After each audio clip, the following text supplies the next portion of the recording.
Hi dear students, welcome to class 9 of the chapter sets. So ಮಕ್ಕಳೇ ಈ class 8 ಅಲ್ಲಿ which of the following are ನಲ್ set ಮೇಲೆ ಎರಡು ಪ್ರಶ್ನೆ ಡಿಸ್ಕಸ್ ಮಾಡಿದ್ವಿ. ಇನ್ನು ಎರಡು ಪ್ರಶ್ನೆ ಇದೆ, ಅದನ್ನು ನೋಡೋಣ ಈಗ. Set of all X such that X is A natural number, X less than 5 and X greater than 7. So every element of this set is A natural number. ಅಂದರೆ ಈ ಸೆಟ್ನ ರೋಸ್ಟರ್ ಫಾರ್ಮಲ್ಲಿ ಬರೀರಿ ಅಂದರೆ ಇಲ್ಲಿ ಕೊಟ್ಟಿರೋ ಪ್ರಾಪರ್ಟಿ ಪ್ರಕಾರ ನ್ಯಾಚುರಲ್ ನಂಬರ್ಸ್ ಬರೀಬೇಕು. But ನಾವು ಈ ಪ್ರಾಪರ್ಟಿ ಪ್ರಕಾರ ನಾವು ಬರೆಯುವಂಥ ನ್ಯಾಚುರಲ್ ನಂಬರ್ಸ್ ಲೆಸ್ ದೆನ್ 5 ಹಾಗೆ ಗ್ರೇಟರ್ ದೆನ್ 7 ಆಗಿರಬೇಕು simultaneously. Is there exist a natural number which is less than 5 and greater than 7 simultaneously? No. 1, 2, 3, 4 are the natural numbers less than 5, but these are not greater than 7. 8, 9, 10, 11, 12, 13 and so on. These are the natural number greater than 7 but not less than 5. ಅಂದರೆ ಮಕ್ಕಳೇ ಈ ಸೆಟ್ಟನ್ನು roster ಫಾರ್ಮಲ್ಲಿ ಬರೀರಿ ಅಂದರೆ ನಾವು ಬರೆಯುವಂಥ natural numbers 5ಕ್ಕಿಂತ ಕಡಿಮೆ ಆಗಿರಬೇಕು. ನಾವು ಒಂದು ನ್ಯಾಚುರಲ್ ನಂಬರ್ ಬರೆದಿದ್ದೀವಿ ಅಂದರೆ ಹಾಗೆ 7ಕ್ಕಿಂತ ಜಾಸ್ತಿ ಆಗಿರಬೇಕು. ಆ ಥರ ನ್ಯಾಚುರಲ್ ನಂಬರ್ಸ್ ಇಲ್ಲ. We can't say A natural number which is simultaneously less than 5 and greater than 7. Clearly ಈ ಸೆಟ್ಟಲ್ಲಿ ಯಾವುದೇ ರೀತಿಯಾದಂಥ ಎಲಿಮೆಂಟ್ ಇರಲ್ಲ. ದೇಪೋ ಇದನ್ನು ನಾವು ನಲ್ ಸೆಟ್ ಅಂತ ಹೇಳ್ಬೋದು, ನಲ್ ಸೆಟ್ ಅಂತ ಹೇಳ್ಬೋದು. ನೆಕ್ಸ್ಟ್ ಪ್ರಶ್ನೆಗೆ ಬನ್ನಿ ಮಕ್ಕಳೇ. Set of all y is an element of the set, any element such that every element is a point. ಈ ಸೆಟ್ಟಲ್ಲಿರುವಂಥ ಪ್ರತಿ ಒಂದು ಎಲಿಮೆಂಟು ಕೂಡ ಒಂದು ಪಾಯಿಂಟ್ ಆಗಿರುತ್ತೆ ಮಕ್ಕಳೇ. ಇಲ್ಲಿ ಸೆಟ್ನ ಆಬ್ಜೆಕ್ಟ್ಸ್ ಎಲ್ಲ ಪಾಯಿಂಟ್. ಬಟ್ ಯಾವ point? Common to any two parallel lines. So ನಾವು ಬರೆಯುವಂಥ ಆಬ್ಜೆಕ್ಟ್ಸ್ ಪಾಯಿಂಟ್ಸ್ ಆಗಿರಬೇಕು. ಮತ್ತು ಇನ್ನೊಂದು ಪ್ರಾಪರ್ಟಿ ಇದೆ, common to any two parallel lines. Student ಸ್ವಲ್ಪ ಯೋಚನೆ ಮಾಡಿ, is there is any point common to parallel lines? No. Parallel lines never intersect. ಎರಡು ಲೈನ್ ಅಂದಾಗ ನಾವೊಂದು ಪಾಯಿಂಟನ್ನ ಕಾಮನ್ ಪಾಯಿಂಟ್ ಅಂತ ಹೇಳಿದ್ದೀವಿ ಅಂದರೆ ಆ ಪಾಯಿಂಟು ಎರಡು ಲೈನ್ ಮೇಲೆ ಇರಬೇಕು. ಯಾವ ಪಾಯಿಂಟು ಎರಡು ಲೈನ್ ಮೇಲೆ ಇರುತ್ತೋ ಅದನ್ನು ನಾವು ಕಾಮನ್ ಪಾಯಿಂಟ್ ಅಂತ ಹೇಳ್ತೀವಿ. ಪ್ಯಾರಲಲ್ ಲೈನ್ಸ್ ಅಂದರೆ ಸೊ ಕಾಮನ್ ಪಾಯಿಂಟ್ ಬರೋದಿಲ್ಲ ಮಕ್ಕಳೇ. ಫಾರ್ ಎಕ್ಸಾಂಪಲ್ ನೋಡಿ, ಎರಡು ಲೈನ್ ಬರಿತೀನಿ ಹೀಗೆ. ಈ ಲೈನ್ಸ್ ಮೇಲೆ ಮೆನಿ ಪಾಯಿಂಟ್ಸ್ ಇರುತ್ತೆ ಈ ಲೈನ್ ಮೇಲೆ. ಸೊ ಇದನ್ನು ನಾವು ಕಾಮನ್ ಪಾಯಿಂಟ್ ಅಂತ ಹೇಳ್ಬಾರ್ದು. ಯಾಕೆಂದರೆ ಇಲ್ಲಿ ನಾನು ತೊಗೊಂಡಿರೋಂಥ ಪಾಯಿಂಟ್ಸು ಈ ಲೈನ್ ಮೇಲೆ ಮಾತ್ರ ಇದೆ. ಸೊ ಈ ಲೈನ್ ಮೇಲೆ ಕೆಲವೊಂದು ಪಾಯಿಂಟ್ಸ್ ಬರಿತೀನಿ. ಸೊ ಈ ಪಾಯಿಂಟ್ಸ್ನು ಕೂಡ ನಾವು ಕಾಮನ್ ಪಾಯಿಂಟ್ಸ್ ಅಂತ ಹೇಳ್ಬಾರ್ದು. ಯಾಕೆಂದರೆ ಈ ಪಾಯಿಂಟ್ಸು ಈ ಲೈನ್ ಮೇಲೆ ಮಾತ್ರ ಇದೆ. ಬಟ್ ಇಲ್ಲೊಂದು ಪಾಯಿಂಟ್ ಬರಿತೀನಿ ನೋಡಿ ಮಕ್ಕಳೇ, ಇದನ್ನು ನಾವು ಕಾಮನ್ ಪಾಯಿಂಟ್ ಅಂತ ಹೇಳ್ಬೋದು. Because this point is lying on both the lines. ಎರಡೂ ಲೈನ್ ಮೇಲಿರುವಂಥ ಪಾಯಿಂಟ್ ಆಗಿರೋದ್ರಿಂದ ಇದನ್ನು ನಾವು ಕಾಮನ್ ಪಾಯಿಂಟ್ ಅಂತ ಹೇಳ್ಬೋದು. Here lines are not parallel, these are intersecting lines. So parallel lines ಅಂದರೆ ಮಕ್ಕಳೇ ಹೀಗಿರುತ್ತೆ. ಹಾಗಾದರೆ ಯಾವ್ಯಾವ ಪಾಯಿಂಟ್ಸು ಈ ಲೈನ್ ಮೇಲೆ ಇರುತ್ತೋ, ಯಾವುದೆಲ್ಲ ಪಾಯಿಂಟ್ಸು ಈ ಲೈನ್ ಮೇಲೆ ಇರುತ್ತೋ ನೋ ಡೌಟ್ ಈ ಲೈನ್ ಮೇಲೆ ಇರೋದಿಲ್ಲ. ಅದೇ ರೀತಿ ಯಾವ್ಯಾವ ಪಾಯಿಂಟ್ಸು ಈ ಲೈನ್ ಮೇಲೆ ಇರುತ್ತೋ ಆ ಪಾಯಿಂಟ್ಸು ಈ ಲೈನ್ ಮೇಲೆ ಇರಲ್ಲ. ಅಂದರೆ ಪ್ಯಾರಲಲ್ ಲೈನ್ಸಲ್ಲಿ ಕಾಮನ್ ಪಾಯಿಂಟ್ ಅನ್ನೋ ಕ್ವಶನ್ ಅರೈಸ್ ಆಗಲ್ಲ.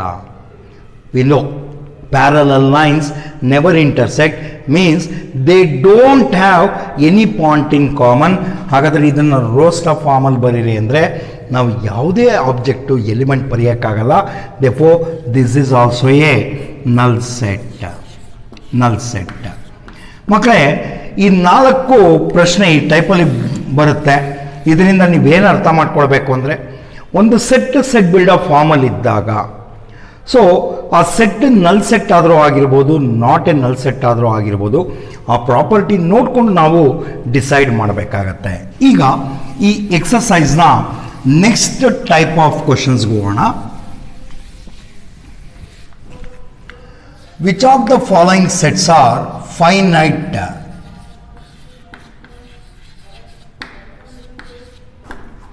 or infinite. So students, you know, set is called as finite set if it contains finite number of elements or if it is a countable set. ಯಾವಾಗ set ಅಲ್ಲಿ ಎಷ್ಟು elements ಇದೆ ಅಂತ ಹೇಳಕ್ಕಾಗುತ್ತೋ ಅದನ್ನ finite set ಅಂತ ಹೇಳಿದೆ. Otherwise it is called as an infinite set, means it is an uncountable set. ಯಾವಾಗ ಎಷ್ಟು ಎಲಿಮೆಂಟ್ಸ್ ಇದೆ ಅಂತ ನಾವು ಕೌಂಟ್ ಮಾಡಿ ಎಣಿಕೆ ಮಾಡಿ ಹೇಳಕ್ಕಾಗೋದಿಲ್ವೋ ಅದನ್ನ ಇನ್ಫೈನೈಟ್ ಸೆಟ್ ಅಂತ ಹೇಳ್ತೀವಿ. ಈಗ ನಾವು ಇಲ್ಲಿ ಸೆಟ್ಸ್ ಅನ್ನ ಕೊಟ್ಟಿರ್ತಾರೆ, ಅದರಲ್ಲಿ ಫೈನೈಟ್ ಸೆಟ್ ಯಾವುದು, ಇನ್ಫೈನೈಟ್ ಸೆಟ್ ಯಾವುದು ಅಂತ ನೋಡಬೇಕು. ಅದರಲ್ಲಿ ಮೊದಲನೇ ಪ್ರಶ್ನೆ ನೋಡಿ ಹೇಗಿದೆ. The set of lines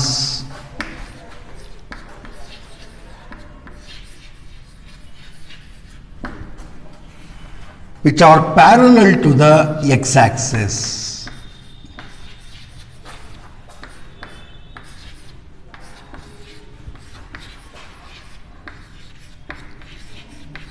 now we have to state whether this is finite set or infinite set.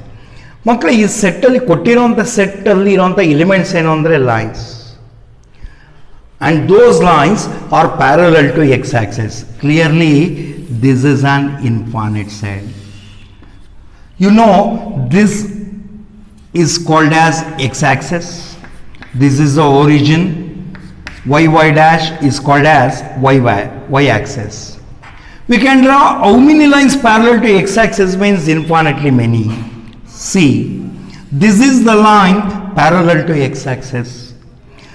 This is also the line parallel to x-axis.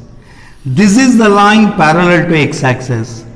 This is the line parallel to x-axis. ಇದೆಲ್ಲವೂ ಕೂಡ ಈ ಸೆಟ್ಟಲ್ಲಿ ಇರುವಂಥ elements ಆಗುತ್ತೆ.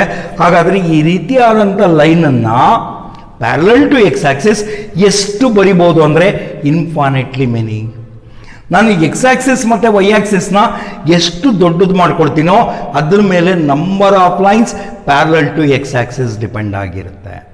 Therefore, I can draw infinitely many lines parallel to x axis means no doubt the set of lines which are parallel to x axis is an infinite set. Just we have to write infinite set. ನಿಮಗೆ ಪ್ರಶ್ನೆ is the set of lines which are parallel to the x axis is a finite set ಅಂದ್ರೆ no ಅಂತ ಬರೀಬೇಕು.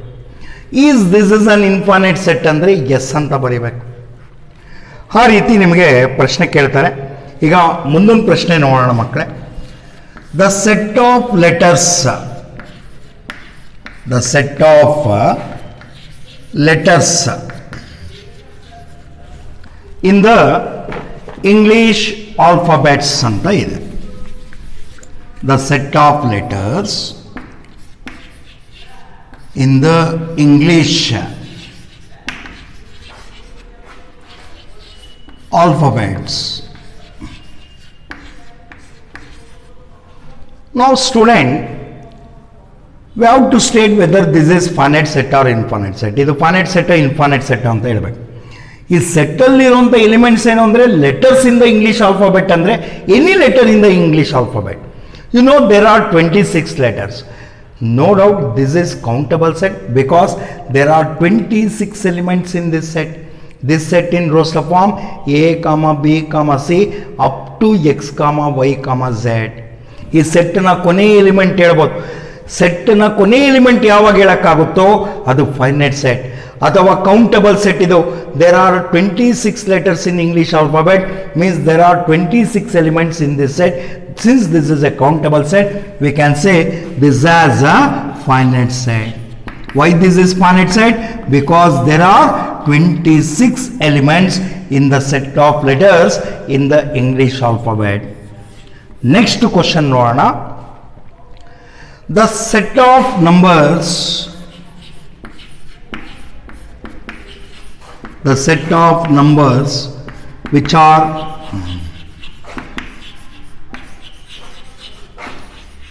multiples of 5. Multiples of 5. Student, here elements of the set are numbers and they are multiple of 5. We can say how many multiples of 5? Infinitely many multiples of 5. We can say infinitely many. ಯಾವ್ಯಾವ ಸಂಖ್ಯೆ 5ರಿಂದ ಭಾಗ ಆಗುತ್ತೋ ಅದನ್ನು ನಾವು multiple of 5 ಅಂತ ಹೇಳ್ತೀವಿ. 0 5ಇಂದ divide ಆಗುತ್ತೆ, plus or minus 5 5ಇಂದ divide ಆಗುತ್ತೆ, 10 ಮೈನಸ್ 10 ಡಿವೈಡ್ ಆಗುತ್ತೆ 5ಇಂದ, 15 ಮೈನಸ್ 15 ಡಿವೈಡ್ ಆಗುತ್ತೆ. ಅಂದರೆ ಮಲ್ಟಿಪಲ್ಸ್ ಆಫ್ 5 ಅಂದರೆ 0 plus or minus 5 plus or minus 10 plus or minus 15 plus or minus 20 plus or minus 25 plus or minus 30 plus or minus 35 plus or minus 40 and so on. We can say infinitely many numbers which are multiple of 5. ನಾವು ಈ ಸೆಟ್ನ ಕೊನೆ element ಹೇಳೋಕ್ಕಾಗಲ್ಲ ಮಕ್ಕಳೇ, ಬರಿತಾನೆ ಇರಬೇಕಾಗತ್ತೆ multiples of 5 ಅಂದರೆ. Plus or minus 50 ಆದಮೇಲೆ plus or minus 55 ಬರಿಬೇಕು, ಆಮೇಲೆ plus or minus 60 plus or minus 65 plus or minus 70 continue ಆಗ್ತಾನೇ ಇರುತ್ತೆ.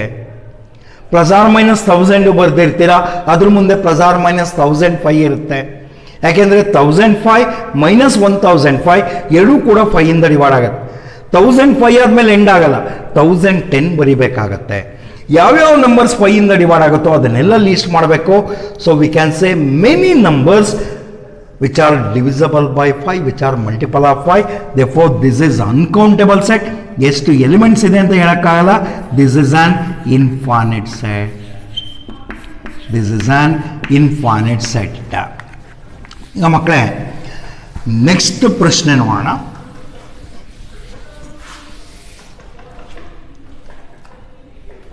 The set of animals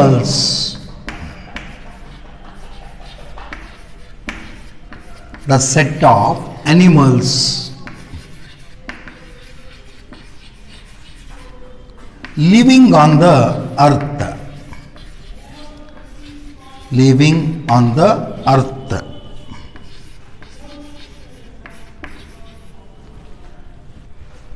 So students, we can count the number of animals which are living on the earth. We can count. ಈಗ ಒಂದು ದೇಶದ ಜನಸಂಖ್ಯೆ ಎಷ್ಟು ಅಂತ ಹೇಳ್ತೀವಿ ಅಂದರೆ, so the set of human beings living in a country ಅಂದರೆ it is a finite set. ನಾವು ಪಾಪ್ಯುಲೇಷನ್ ಹೇಳ್ತೀವಿ, ಒಂದು ದೇಶದ ಜನಸಂಖ್ಯೆ ಎಷ್ಟು ಅಂತ ಹೇಳ್ತೀವಿ ಅಂದರೆ ಅದು ಕೌಂಟಬಲ್ ಸೆಟ್ ಆಗುತ್ತೆ ಮಕ್ಕಳೇ. ಅದೇ ರೀತಿ we can count the number of animals which are living on the earth. This is countable set. ನಮ್ಮ ಮನೇಲಿ ಒಂದು 3 ಪ್ರಾಣಿ ಸಾಕಿರ್ತೀವಿ ಅಂತ ಇಟ್ಕೊಳ್ಳಿ. For example N, dog and cat. ಯಾರೋ ಬಂದು ನಿಮಗೆ ಕೇಳ್ತಾರೆ ನಿಮ್ಮ ಮನೆಯಲ್ಲಿ ಎಷ್ಟು ಪ್ರಾಣಿಗಳನ್ನ ಸಾಕಿದ್ದೀರಾ ಅಂತ ಕೇಳಿದಾಗ ನಾವೇನು ಹೇಳ್ತೀವಿ ಅಂದರೆ 3 ಅಂತ ಹೇಳ್ತೀವಿ. ಅದೇ ರೀತಿ ಭೂಮಿ ಮೇಲೆ ಎಷ್ಟು ಪ್ರಾಣಿಗಳು ವಾಸ ಮಾಡ್ತಾ ಇರುತ್ತೋ ಅದನ್ನು ನಾವು ಕೌಂಟ್ ಮಾಡಿ ಹೇಳ್ಬೋದು, ಎಷ್ಟು ಪ್ರಾಣಿಗಳು ವಾಸ ಮಾಡ್ತಾ ಇದೆ. ಇದು countable set. Therefore, this is finite set. The set of animals living on the earth is a countable set, means it is a finite set. Next question ನೋಡಿ ಮಕ್ಕಳೇ, ಹೀಗಿದೆ. The set of circles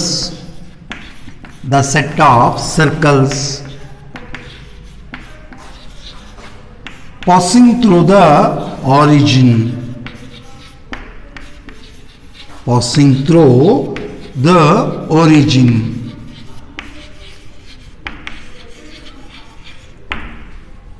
Now we have to state whether this is finite set or infinite set. ಇದು finite set infinite set ಅಂತ ಹೇಳಬೇಕು.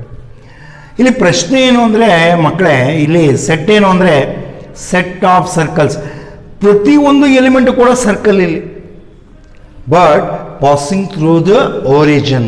You know origin is a point 0, 0. Other coordinate 0, 0. We can draw how many circles passing through the origin ಅಂದರೆ infinitely many. For example ಇದೊಂದು point ಅಂತ ಇಟ್ಕೊಳ್ಳಿ ಮಕ್ಕಳೇ, origin ಕೂಡ ಪಾಯಿಂಟೇ. Draw the lines passing through this point ಅಂದರೆ as much as possible ಅಂದರೆ we can draw infinitely many lines. This is the line passing through the point. ಈ ಪಾಯಿಂಟನ್ನು ಈ ಸರಳ ರೇಖೆ ಆದೋಗಿದೆ. This is the line passing through this given point. This is also the line passing through the point. This is also the line passing through the point. This is also the line passing through the point. This is also the line passing through the same point. We can draw infinitely many lines passing through the given point. Similarly, we can draw infinitely many curves passing through the point. Circle is a curve. It is not a straight line. For your reference, ಇದನ್ನೆಲ್ಲ ಬರೆಯೋ ಅವಶ್ಯಕತೆ ಇಲ್ಲ. This is the origin.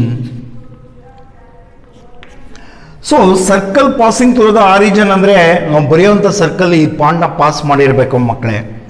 Clearly this is the circle passing through the origin. Circle passing through the origin ಅಂದ್ರೆ ಒಂದೇ, origin is on the point, the origin point is on the circle ಅಂದ್ರೆ ಒಂದೇ. This is the circle passing through the origin. ಈ circle ಕೂಡ through origin pass ಆಗಿದೆ, ಈ circle ಕೂಡ through origin pass ಆಗಿದೆ, ಈ ಸರ್ಕಲ್ ಕೂಡ ಥ್ರೂ ಆರಿಜಿನ್ ಪಾಸ್ ಆಗಿದೆ, ಈ ಸರ್ಕಲ್ ಕೂಡ ಥ್ರೂ ಆರಿಜಿನ್ ಪಾಸ್ ಆಗಿದೆ, ಈ ಸರ್ಕಲ್ ಕೂಡ ಥ್ರೂ ಆರಿಜಿನ್ ಪಾಸ್ ಆಗಿದೆ. ಹಾಗಾದ್ರೆ ಎಷ್ಟು ಬರಿಬಹುದು ಅಂದರೆ infinitely many. We can draw infinitely many curves, many circles passing through the given point, or passing your given point is origin.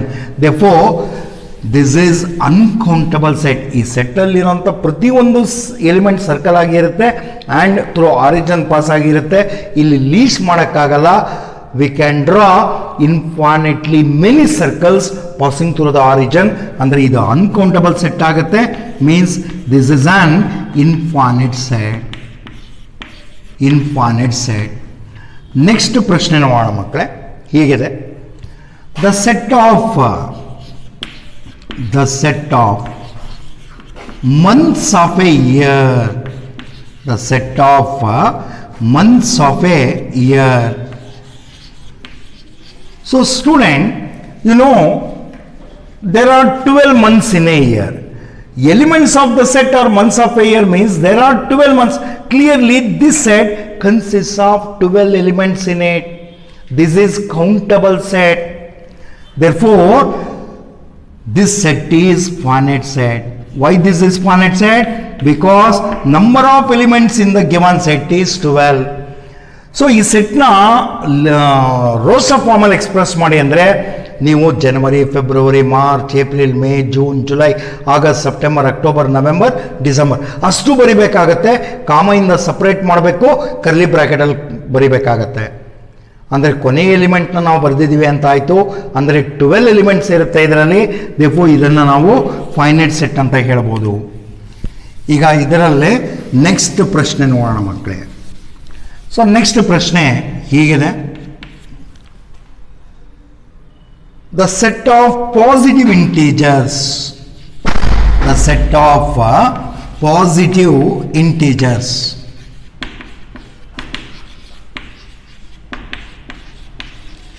The set of positive integers greater than 100.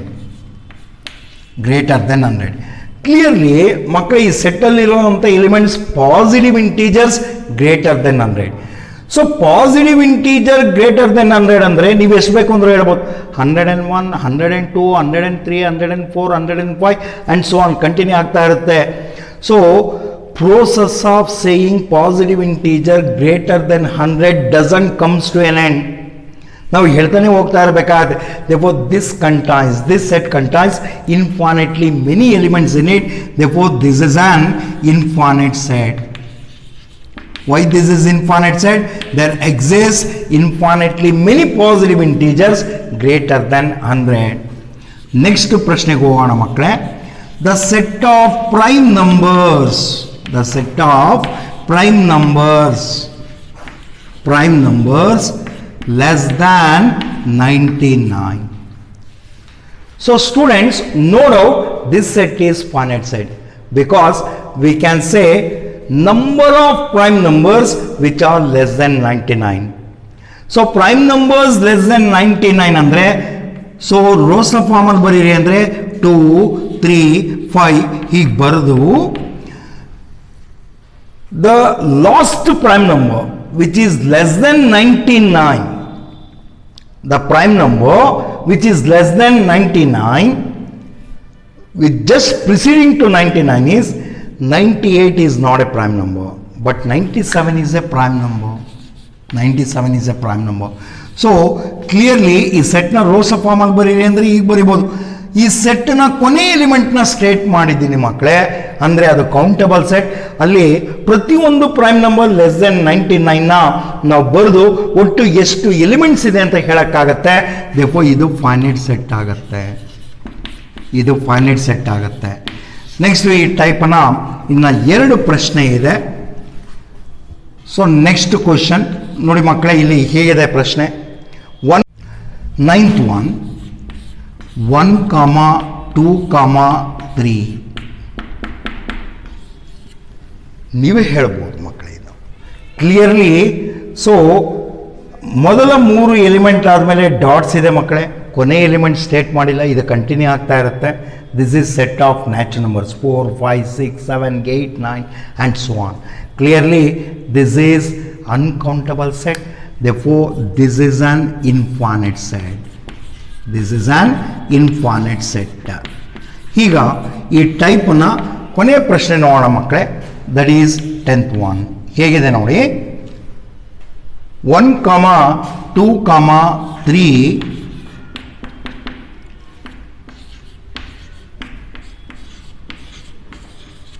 so clearly this is the set of all natural numbers less than or equal to 100. Dots ಇದ್ರೂ ಕೂಡ ಸೆಟ್ನ ಕೊನೆ element denote ಮಾಡಿದ್ದಾರೆ. ಅಂದರೆ ಈ ಸೆಟ್ಟಲ್ಲಿ 100 natural numbers ಇದೆ, ಅಂದರೆ 100 elements ಇದೆ. ಇದು ಕೌಂಟಬಲ್ ಸೆಟ್, ಆದ್ದರಿಂದ ಇದನ್ನು ನಾವು ಫೈನೈಟ್ ಸೆಟ್ ಅಂತ ಹೇಳ್ಬೋದು.